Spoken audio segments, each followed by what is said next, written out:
Birmingham, Alabama. Doug Jones, a Democratic former prosecutor who mounted a seemingly quixotic Senate campaign in the face of Republican dominance here, defeated his scandal-scarred opponent, Royce Moore.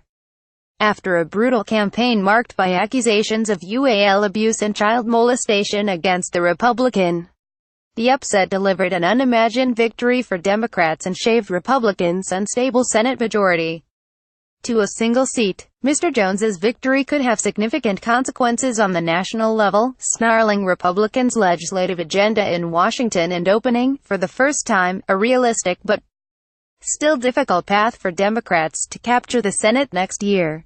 It amounted to a stinging snub of President Trump, who broke with much of his party and embraced Mr. Moore's candidacy, seeking to rally support for him in the closing days of the campaign. Amid thunderous applause from his supporters at a downtown hotel, Mr. Jones held up his victory as a message to Washington from voters fed up with political warfare. For once, he said, Alabama had declined to take the wrong fork at a political crossroads. We have shown the country the way that we can be unified, Mr. Jones declared, draping his election in the language of reconciliation and consensus. This entire race has been about dignity and respect. This campaign has been about the rule of law. Supporters of Doug Jones celebrated on Tuesday night at a party in Birmingham, Alabama. Bob Miller, for the New York Times. Mr. Trump tweeted his congratulations to Mr. Jones on a hard-fought victory. The people of Alabama are great, and the Republicans will have another shot at the seat in a very short period of time, he wrote. It never ends. Congratulations to Doug Jones on a hard-fought victory. The write-in votes played a very big factor, but a win is a win. The people of Alabama are great, and the Republicans will have another shot at the seat in a very short period of time. It never ends. Donald J. Trump at Real Donald Trump, December 13, 2017. Propelled by a backlash against Mr. Moore, an intensely polarizing former judge who was accused of bully assaulting young girls, Mr. Jones overcame the state's daunting demographics and deep cultural conservatism. His campaign targeted African American voters with a sprawling, muscular turnout operation, and appealed to educated white voters to turn their backs on the Republican Party. Those pleas paid off on Tuesday, as precincts in Birmingham and its suburbs handed Mr. Jones overwhelming margins, while he also won convincingly in Huntsville and other urban centers. The abandonment of Mr. Moore by affluent white voters, along with strong support from black voters, proved decisive, allowing Mr. Jones to transcend Alabama's rigid racial polarization and assemble a winning coalition. And solidifying Mr. Jones's victory were the Republican-leaning residents who chose to write in the name of a third candidate rather than back one of the two major party nominees. More than 20,000 voters here cast write-in ballots, which amounted to 1.7% of the electorate, about the same as Mr. Jones's overall margin. To progressive voters, Mr. Jones's victory was a long-awaited rejection of the divisive brand of politics that Alabama has inevitably rewarded, even as some of its southern neighbors were turning to more moderate leaders. At a party for Mr. Jones, Sue Belcobb, a former chief judge of the Alabama Supreme Court, said that he had overcome a culture of toxic partisanship, reaching out to Republicans and electrifying rest of Democrats. Never has there been this level of civic engagement, said Ms. Cobb, who is planning to run for governor next year. Never has it happened. She was drowned out by a raucous cry from her fellow Democrats and clasped her hands to her face as she saw on a huge projection screen that Mr. Jones had pulled ahead. Mayor Randall Woodfin of Birmingham, a newly inaugurated Democrat standing just feet away, beamed as returns from his city helped put Mr. Jones over the top. It feels great, he said with undisguised elation. It sends a message not just to America but to the world. The campaign, originally envisioned as a pro forma affair to fill the Senate seat left vacant by Jeff Sessions, now the Attorney General, developed in its final months into a referendum on Alabama's identity. Mr. Trump's political influence and the willingness of hard-right voters to tolerate a candidate accused of preying on teenage girls. Mr. Jones, 63, best known for prosecuting two Ku Klux Klansmen responsible for bombing Birmingham's 16th Street Baptist Church in 1963, offered himself chiefly as a figure of conciliation. He vowed to pursue traditional Democratic policy aims in areas such as education and healthcare, but also pledged to cross party lines in Washington and partner with Senator Richard C. Shelby, the long-tenured Alabama Republican, to defend the state's interests. Voters at a community center in Brundage, Ala, on Tuesday. Audra Melton for the New York Times. Mr. Moore did little in the general election to make himself more acceptable to conventional Republicans. To the extent he delivered a campaign message, it was a rudimentary one, showcasing his support for Mr. Trump and highlighting Mr. Jones's party affiliation.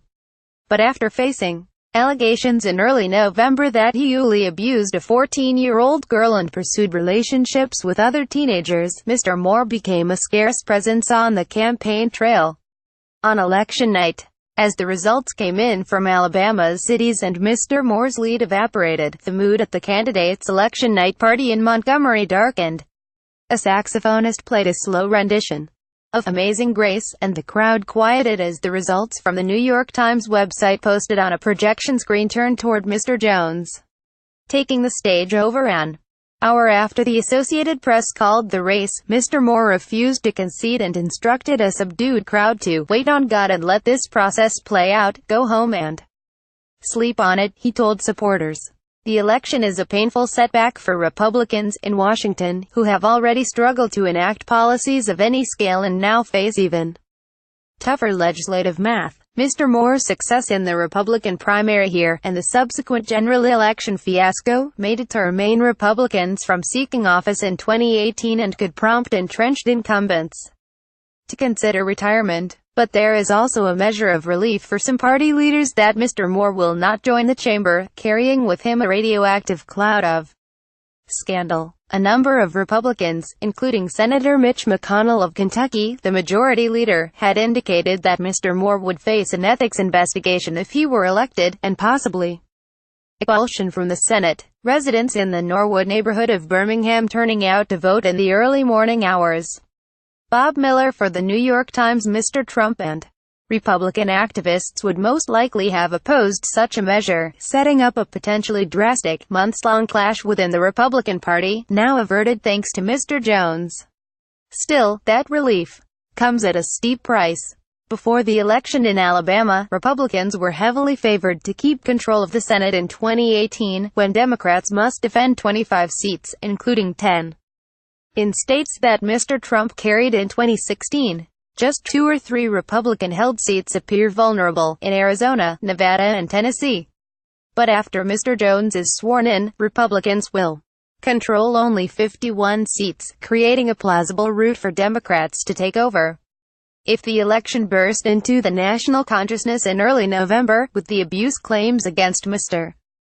Moore, it was an intensifying political migraine for Republican leaders months before then. Mr. Trump's decision to pluck Mr. Sessions from the Senate in early 2017 touched off a grim comedy of errors for the party, involving 2 Alabama governors, a Senate appointment widely seen as tainted by corruption, a rescheduled special election and a botched attempt by national Republican donors to crush dissent in the Republican primary. For all their efforts, party leaders were rewarded with Mr. Moore, whom they grudgingly embraced in the early fall, just in time for a scandal of unmatched luridness to appear. The Washington Post reported in early November that Mr. Moore, while a local prosecutor in his 30s, had made UAL overtures to 4 teenage girls, one of whom was 14 at the time of their encounter. Other women soon stepped forward to say Mr. Moore had made advances on them, too, one of whom accused him of committing UAL assault. National Republican officials abandoned Mr. Moore's campaign. Yet after it appeared that Mr. Moore remained viable, Mr. Trump offered a Thanksgiving week defense of the candidate and urged the people of Alabama to oppose Mr. Jones.